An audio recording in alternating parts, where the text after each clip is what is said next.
Welcome everybody to Sin City Living. My name is Jason and I'll be bringing you today's episode. As always, please hit those like and subscribe buttons. We have a ton of content for you guys coming out every single week, every single day generally. Occasionally miss a day like I did during the rodeo that is still ongoing right now. And I hope all of our patrons out there are appreciating the patron-only exclusive videos we're putting out with the dice class, putting one out every couple of weeks. And if you're curious about that, go ahead and check the description down below. Once I get this whole live stream thing figured out, I'm probably going to do a live stream on the patron site as well. One on the regular site, one on the patron site. I do have the new computer for it. Theoretically, I have everything ready. I'm just so busy currently with this rodeo. And one of our fans asked a question a little while back about ways to tip us, to show appreciation to us without having to sign up as one of our patrons. And at the time we did not have any way of doing it, but I have managed now to get us signed up with a site called Buy Me a Coffee. As I'm sure some of you guys have noticed from some of our videos, Louie and I are both pretty heavy coffee drinkers. So if you're curious about that as well, go ahead and check down below in the description as well. We would definitely appreciate any cups of coffee you're willing to pick up for us. And don't forget to email us with any strategies, questions, suggestions, anything at all. We love shooting those videos for you guys. I actually haven't gotten a new email in about 2 weeks.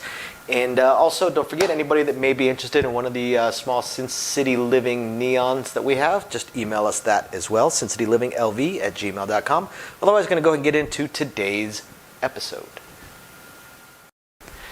So for this video, we want to answer an email. This email comes from, not answer, this is more feature an email. This email comes from Dominic. He sent us a strategy. We appreciate you sending that strategy to us, Dominic. We love shooting these videos for you guys. Haven't gotten too many emails lately, so it's a nice refreshing pace to catch this email. So I haven't really read through it yet. I noticed it's a very long email, so hopefully we're able to go into depth on this strategy.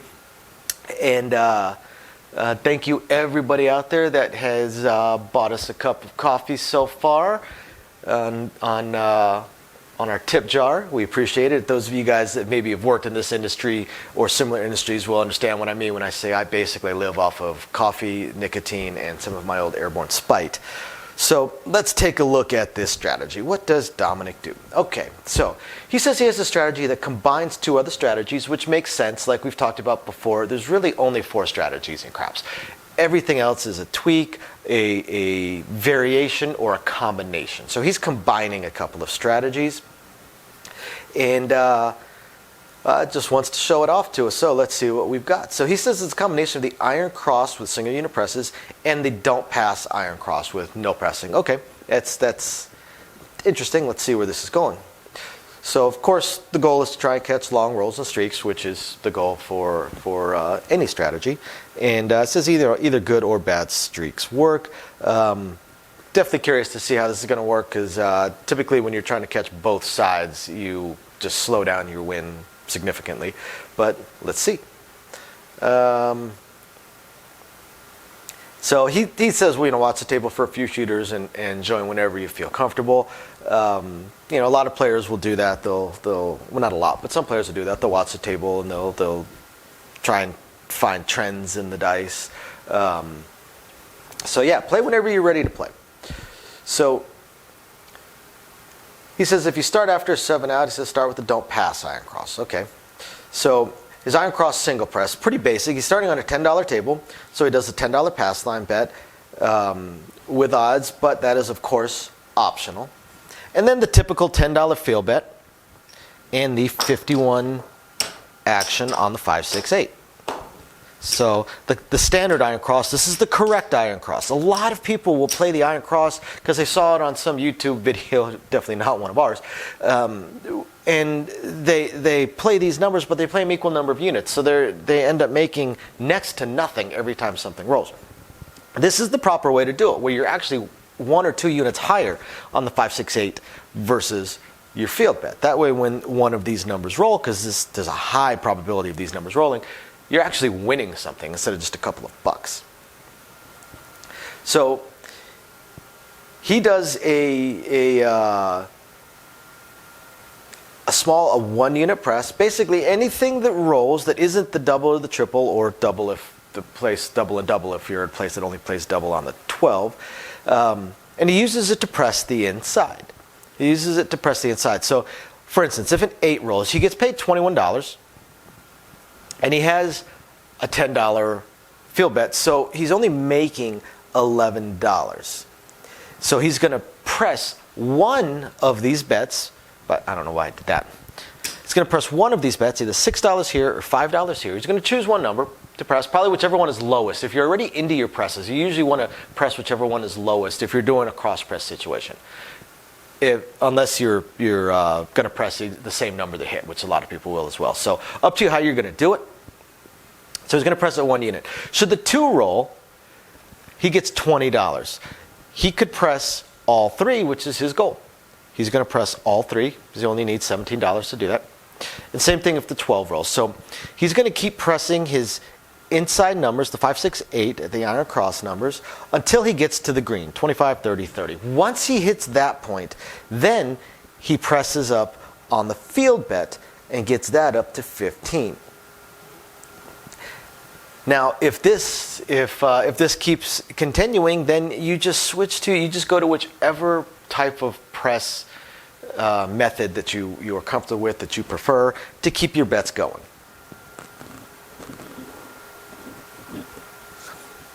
Okay, now, should a 7 out, now he says when the 7 out hits, he switches to the don't pass iron cross. Okay, so, let me see here. Okay, so he does a $45 don't pass, then the $10 field, and the 10, 12, 12 on the 5, 6, 8. And he talks about how it's not so much about making money as trying to get past the bad streak. So I'm not going to go into too much detail on the don't pass iron cross because we featured a video on the don't pass before. So let's just talk about the strategy a little bit. This is not so much a strategy. This isn't a blend of strategies. This isn't so much as a strategy as it's 2 strategies that is alternating back and forth between. That's the only thing about it, and that's the spot. That's the only spot that I honestly don't like. Plus, as we showed in the video where we featured the don't pass iron cross, the don't pass iron cross is extraordinarily weak. It's beyond weak. It's a terrible betting strategy. The iron cross is a good strategy. It really is. If you press, since he is pressing here, his strategy is really strong. It's a good strategy. And in fact, the only tweak I would make to his strategy, excuse me, only tweak I would make to his strategy is possibly, if you're worried about a bad streak, shift it. Just do the don't iron cross. Just do that one. But actually combine your 2 strategies. Do your $45 don't pass, but then do your 51 inside and your $10 here. And press. It's the pressing that is the big key. Pressing is where you make your money. So do your presses. For instance, on a don't pass iron cross, like he was saying, 10, basically 34 action here, plus 10 there. That's 44 action. Plus you've got your $45 don't pass. Right? So a point 7 out, you make $1. So, if you're going to feature the don't pass, feature the don't pass. Right? So like the don't pass iron cross, as we've talked about before, is just absolutely silly. But if you just want to do a don't pass and hedge if you want to do a don't pass to hedge your bets up here, you can, but I would still press. I would still go for the normal iron cross and press. Instead of bouncing back and forth between 2 different strategies, pick one and utilize it. Pick one and go for it. Try and actually win your money. The regular iron cross is just fine. The don't pass iron cross is just an iron cross with a don't pass bet added to it, because a pass line bet is not part of the iron cross. You don't need it. Don't pass bet is not part of the iron cross. You don't need it. But doing an iron cross with a don't pass, this theoretical hedge, again, we've talked about it in another video, so I'm not going to go too deep into it. But if I were going to decide to play that strategy, I would combine it with the pressing of the iron cross. Pressing of the iron cross turns it into a pretty decent strategy. You know, the general weakness of the Iron Cross for most people is it's same bet, same bet, same bet, same bet, same bet, which ends up making it an extremely weak strategy because it takes forever just to hit your break-even point. But when you're pressing, you can hit a profitability point much faster and get ahead. Getting ahead is the important thing. It takes so long to break even with most bets that when you catch a decent roll, you want to be able to bank far more than your break-even point so that you cover yourself for the next few rounds or possibly for anything that you have lost up to this point. That's why you need to press. Pressing the Iron Cross is fantastic. I know a few players that press the Iron Cross that have won quite a decent bit of money doing that. They generally will use the press the Iron Cross and then expand out and then get away from the field bet entirely. But you can keep your field bet. Field bet can be a fun little bet, you know, something that's independent of your strategy as well. So thank you very much, Dominic, for sending this to me. I really like part of your strategy. The other part of your strategy I'm kind of on the fence about, but as long as everything works for you and as long as you are having fun, that's the thing. Have fun with your game. Enjoy it. There's nothing wrong with how you're playing. Thank you very much for watching, everybody. We will catch you guys next time. Bye now. So, as I promised, I wanted to go over very briefly our upcoming attempts at a third test live stream. So what's happened so far? The first test live stream just flat didn't work. The problem that I had was was an equipment problem. I had an equipment problem in that the equipment that I was using to translate the camera into streamable video to the computer required a better USB port than the computer I was using at the time. So that one just flat failed because it would not translate into the computer. The computer would not pick it up, would not read it, so I wasn't able to live stream it. So then, as I was looking through, because I'm a little bit of a tech head, as I was looking through all of my other stuff, because I do have 4 laptops here and 3 computers, I did find one that actually did have the newer style USB port. Unfortunately, it was actually my oldest laptop, but I figured, what the heck, let me give it a shot. What's the worst that can happen? And this time around, when I fired everything up, the video was actually translating onto the computer, so things were looking better.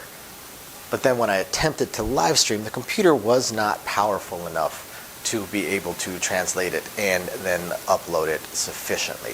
So it basically just uploaded a blank screen for the live stream. So what I am going to have to do is, and I'm already looking into all of my options, I'm going to upgrade my computer so I can add, what, a 7th, 8th computer to my household. And I'm going to go much higher, and I'm going to get a computer that is far more than I need for this, far more powerful than I need for this. That way, any future upgrades that I may do, the computer will be able to handle it.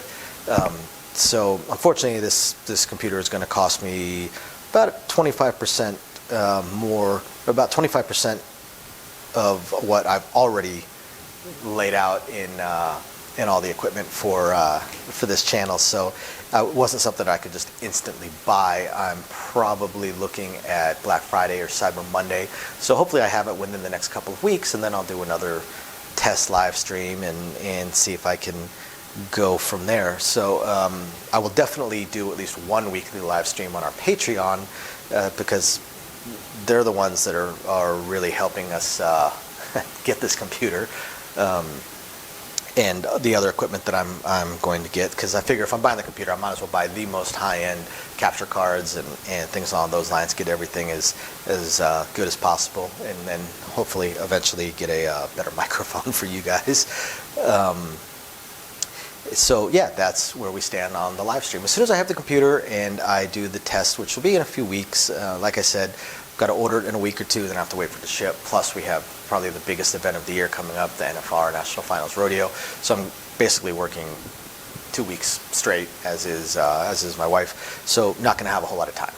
But once we get all that under control, then we'll figure out. There's been some schedule changes to myself, some schedule changes to my wife, and some upcoming schedule changes to my wife as well. So hopefully we can get all the scheduling figured out so I know when I'll be able to live stream as well.